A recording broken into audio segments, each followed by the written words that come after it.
Hey, thanks for joining me once again. Let's continue on the second-rate X-Men title. What do I mean by that? Well, I mean it's Uncanny X-Men, right? So we're on 283. I did 281 and 282. Those were when at the same time when Jim Lee had started up the X-Men #1 to 8 million copies of whatever sold. That book kind of became the main X-Men title where all the focus was on that. And then Wills Portacio took over Uncanny X-Men duties on art, and they started introducing Bishop, who was a big deal. But, I mean, my recollection was that the Jim Lee X-Men was the primo book, and this is just kind of like, well, it's just Uncanny X-Men, it's just the old one. How good can it be? I mean, it should be good. I mean, it's a long-running established title, but everyone's paying attention to Jim Lee. So Portacio, I really, really liked him on X Factor. He did some really neat stuff, and I haven't even gone over all the ones I've got of his work yet, and I will. But his artwork, as I feel like he was trying to step up to the game because this is December of '91. This is again when the artists were really starting to take over, and big flashy crazy artwork was the thing that was selling and drawing in the kid audiences. So I felt like he was changing up his stuff to make it bigger and flashier. And he can draw anything. He just draws some stuff really weird. And the awesome stuff he was doing in X Factor didn't translate over to this Uncanny X-Men run, in my opinion. It's just too weird. And if I think about it, Portacio's never been as interesting to me as he was on the X Factor run. It's just got such an odd style. Now, things that he does really well, bursting energy and explosions and lighting. I think he's really good at that type of stuff. I really like what he does in that type of stuff. The story's picking up where Bishop has been introduced to the world. He comes through a portal. This Trevor Fitzroy guy, he opened up a portal. He's supposed to be escaping into it, but then someone else come through it, and it was Bishop himself and this guy who I think is a Wills Portacio stand-in right there. And then this guy, I think one of them's name is Malcolm, and the other guy I can't remember. But they show up. Here they are. Yeah, Malcolm and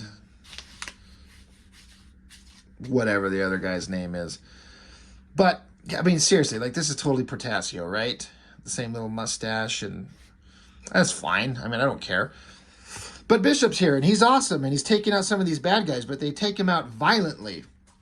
And so what they do is Bishop, he was tracking down this Fitzroy guy, this bad guy. I don't know much about him. I don't remember. He was a very unremarkable villain. But Bishop has been chasing him through time, so they get him, and they're going to put him back through the portal that they just came through. We're taking you back to the future. We're going right back through it now. So Fitzroy's like, call it cowardice if you like, Bishop, but, he's like, if you take me, fine, but not first. And they're like, you're such a chicken shit that you'd want to delay your capture by mere seconds. He's like, what could it possibly cost you? And they're like, fine. So Fitzroy's got some of these other douchebag, nobody, nothing minions. So they shove them through the portal first, and it shreds them apart. Now, how come it didn't shred apart this guy's hand that was shoving him through? But what they find out is the portal's telling him apart. And Bishop's like, Fitzroy, you fucker, you knew that would happen. He's like, yeah, the portal, the holes my mutant power rips into the fabric of time and space are one way. You and your men are here to stay, which means you can be right here to watch as I usher in the death of your precious dream. And Bishop is pissed. You bloody fool. You can't do this. This isn't what happened. And now I know what I must do to correct your insanity. The blood I must spill is all on your head. So whoever this Bishop guy is, we're just finding out who he is. He's on a mission to stop this scumball bad guy. But the X-Men are here. Malcolm and Randall. That's right. Those are these two guys. He says, Bishop says, lock and load, gentlemen. Stand by for termination sweep. So Colossus is like, Iceman, these beings who came through the portal are terrified of these newcomers. So a bunch of these other scumball bad guys come through the portal, but then Bishop and his buddies come through, and all these other bad guys are afraid of them.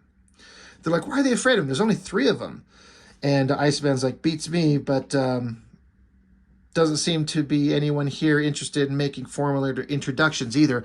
So Storm, goddamn these books, they go on and on with the text. I mean, it's not Claremont writing anymore. At some point there'll be a credits page, but and so Portacio, very energetic drawings, but he changed up Storm. There's several drawings of her in here. I don't know if he's trying to lean into not making just like every female character have same face, same generic woman's face with just different hair and different clothes, but he does some drawings of her face I do not like. This is not bad. I mean, it's a good drawing, but it kind of starting to be a little strange, just subtle. I do not like this hair thing he changed on here with this like shortcut poofy top up front and then the long in the back. I also don't particularly care for this redesigned outfit she wears. I don't think it's better than anything she's had before necessarily. It's not bad, but it's not great. But anyway, she's, we know how dangerous Fitzroy is, and we don't know who these 3 new people are. But if this man Bishop now intends to embark on indiscriminate slaughter, we do not wish to present him with an easy target. And then, so all the other bad guys that are around, they activate these image inducers so they all look like this bad guy Fitzroy, so as to create confusion. Yeah, we're all confused. Oh, right here. Pencils and plot, Wills Portacio. Inks, Art T-Bear. Words, John Byrne. So you'd imagine John Byrne, who's got a long-standing, profound legacy with X-Men, that he would have some say in the story, maybe. But this is all Portacio's story. It's not great. So then Bishop and Malcolm and Randall, they have to start taking on everybody, fighting. Which we're finding out here is Bishop gets shot. This guy shoots his I-beams. But what Bishop does here is you see him shooting them back. I-beams from this guy, he gets hit, but then he shoots them back. What we find out here shortly is that Bishop's power, he can absorb incoming energy, absorb it, and then redirect it back at you. That's what he can do. That's what happens here, even though they haven't said it yet.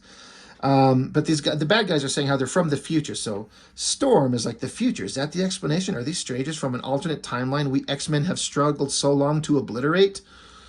We know so little of this man, this man Bishop. His uniform bears the mark of the X-Men. He seems totally unaffected by the laser-like blast of that mutant. And then Bishop says, "Not unaffected, woman. I have absorbed I-Beam's power, and now I return." So this bad guy, his name is I-Beam. Okay. I always like this drawing. This side shot of his face and the laser blast and the ink splatter. Pretty interesting stuff. But Colossus, apparently Bishop vaporized those bad guys, that he shot his laser back. We don't really see it, but Colossus is like, "You killed them, sliced them to ribbons." And Bishop is like, "No more than they've done to others, big man, and no less than I'll do to you if you stand in my way." So Colossus gets up and I guess gives him a gentle little tap to the chin, saying, "Enemy of our enemy you may be, but the X-Men do not stand by while lives are carelessly obliterated." So Bishop backed up against the wall. He's like, "What? The X-Men? Did you say X-Men? What kind of trick is this? And yet, can it be? Do I even dare to dream?" So Bishop's got an X-Men kind of uniform, but then he's like, "You guys are the X-Men?" We're backed with this Trevor Fitzroy bad guy. Who gives a shit? I don't. But then some other bad guys show up and lock him down and take him away. Good. I don't care. Back with Bishop and his shock at the revelation that these are the X-Men. He's like, "X-Men, by all that's holy, is it really you?"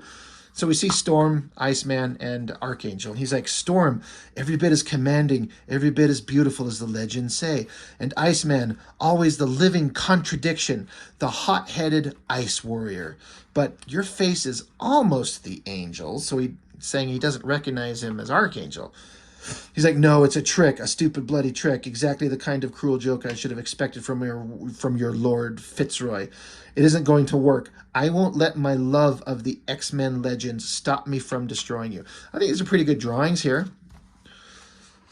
But Colossus, he's like, well, there'll be no further destruction of life here, Bishop. We are the X-Men, and so we swear. So this other dude, he's like, you're good, I'll give you that. You ape the power of Colossus with remarkable facility, even his speech patterns. But if you're truly a mutant, Malcolm, or this is Bishop saying that, he says, Malcolm, throw me the collar thing. So he grabs his collar, and meanwhile, Colossus just keeps talking like a dumbass. He's like, this is no game, Bishop. When the X-Men fight, we do not so for the sport of it. So he swings at Bishop. Bishop ducks under, wraps this collar thing around his wrist, which forces Colossus back into human form. He's like, further proof, as if I needed any, that you are not the real X-Men. Every schoolboy knows that the real Colossus was as swift as the wind. And Colossus is like, they are taught the stuff of fantasy, Bishop. I am Colossus, as Professor X named me. We are the X-Men. And Bishop is like, man, shut the fuck up. I've had enough of your blasphemy. So this guy clearly worships X-Men as legends, and he's from the future. So that's an interesting kind of take. Here's one of those starting images of Storm's face just looking weird. Long, elongated. I never cared for the white pupils on her eyes. Like no pupils, just the white. It looks stupid. Pointy eyebrows. It's not working for me. Iceman's doing some ice shit, which looks cool. He's actually giving her some attitude silently. She gives orders, and he's like, yeah, I think Cyclops would have figured that out a long time ago. I don't know if that actually goes anywhere, him giving her attitude. Storm's always been a competent leader. But anyway, Storm's trying to convince Bishop. She says that you accept us as the X-Men is of no consequence. You need only know that I will not let you harm any of our number. Bishop's like, well said. It makes me sad to know you are not who you say. You are everything I would have wished Aurora to be. But the life of your ersatz Colossus is nonetheless forfeit, and the lightning you can hurl against me I can absorb as easily as I did I-beam's lasers.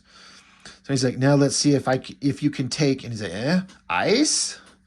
No, conflicting frequencies must. So he's getting blasted with lightning and then frozen with ice, and there's an explosion, and then he laughs. This is kind of a good drawing with the lighting.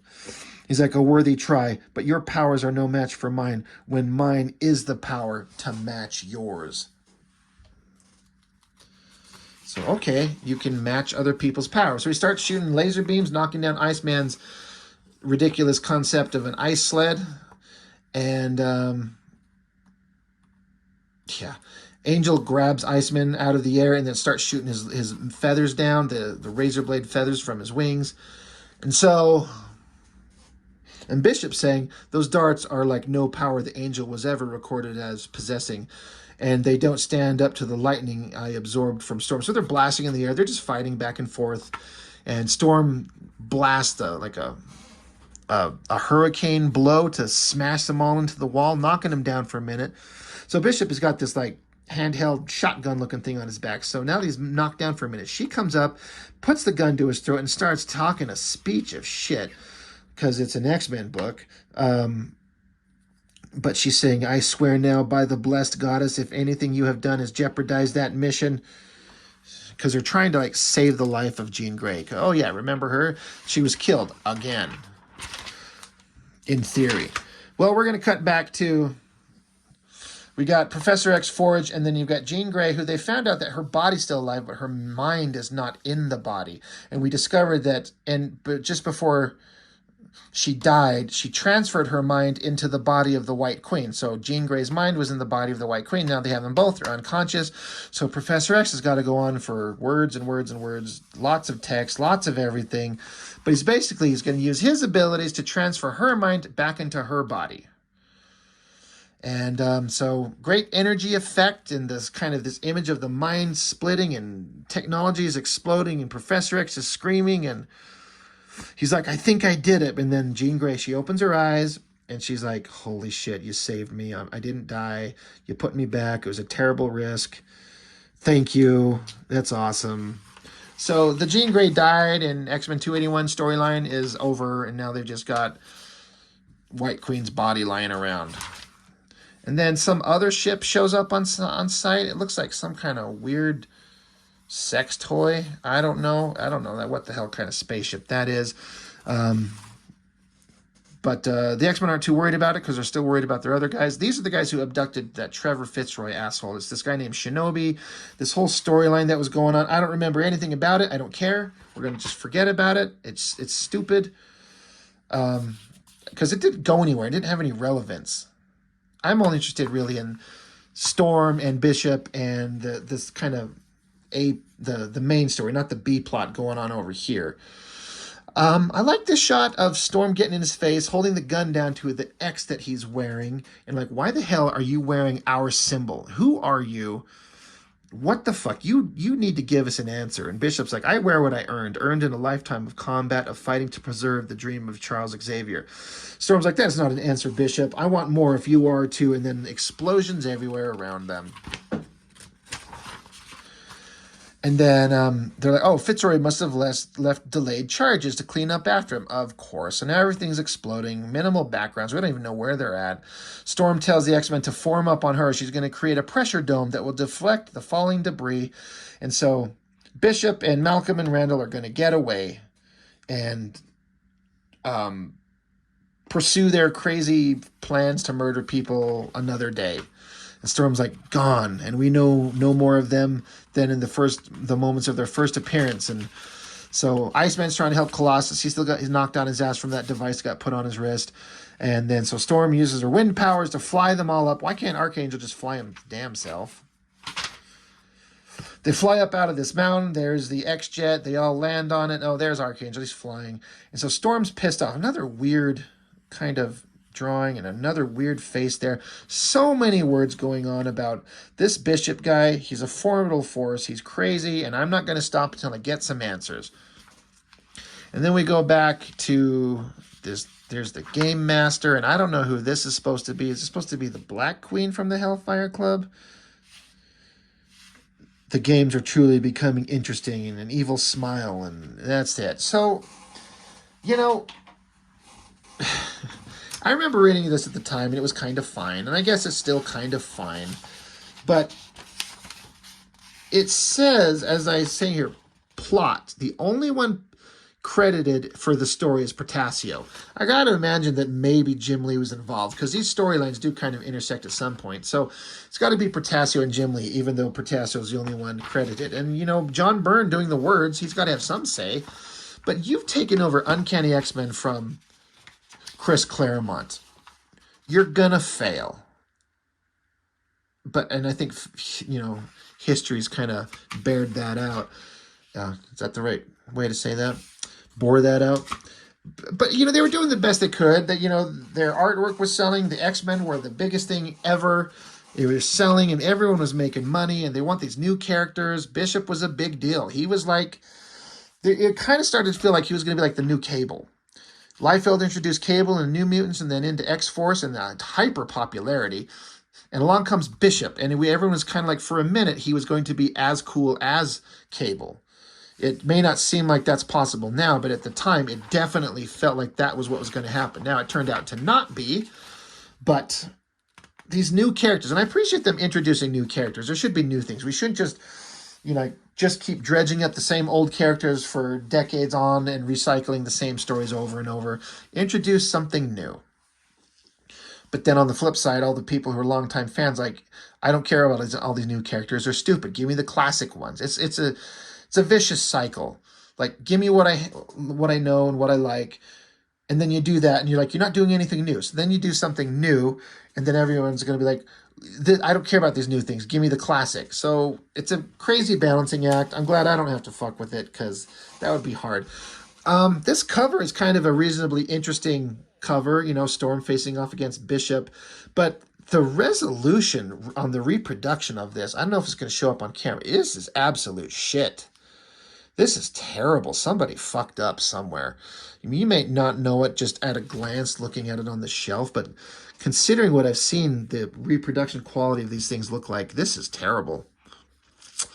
But anyway, I can't help but be just enamored by the cover price of $1 for comics. Good Lord. Can you imagine a dollar comic that's at the time the nicest they could make it? I mean, it's still newsprint, but, you know, nicer quality, colors reprinting better for $1. but that was a million years ago. So, Uncanny X-Men 283, Bishop, he's becoming a big deal. But like I was saying before, Portacio, his artwork it's still good, but it's weird. And I much preferred him on X Factor. It's just something was just different that just worked. So that's it. That's all I've got for now. Thanks for watching.